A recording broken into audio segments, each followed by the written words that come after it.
ഓം നമ ശിവായ. ഇന്ന് മഹാശിവരാത്രി. ലോകമെമ്പാടുമുള്ള ജനങ്ങൾ ഇന്ന് മഹാശിവരാത്രി ആഘോഷിക്കുകയാണ്. ശിവഭഗവാൻ ഭൂമിയിൽ വരുന്ന ദിവസം. ഇന്ന് നമ്മൾ ഓം നമ ശിവായ എന്ന പഞ്ചാക്ഷര മന്ത്രം 108 തവണ ഉരുവിട്ടാൽ ശിവപ്രീതിക്ക് കാരണമാകും.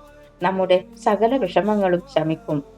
ദേവാസുരന്മാർ ചേർന്ന് പാലാഴി മധുരം നടത്തുന്ന സമയത്ത് ഉയർന്നു വന്ന കാളകൂടം എന്ന വിഷം സകല ജീവജാലങ്ങളെയും സംരക്ഷിക്കുന്നതിനായി ശിവഭഗവാൻ കഴിച്ചു എന്നും പാർവതീദേവി ഈ വിഷം ശിവന്റെ ഉള്ളിൽ ചെല്ലാതിരിക്കാൻ ശിവന്റെ കണ്ഠം പിടിച്ചു എന്നും പുറത്തു വരാതിരിക്കാൻ ഭൂമിയിൽ പതിക്കാതിരിക്കാൻ വിഷ്ണു ഭഗവാൻ വായ കുത്തിപ്പിടിച്ചും എന്ന് ഐതിഹ്യം.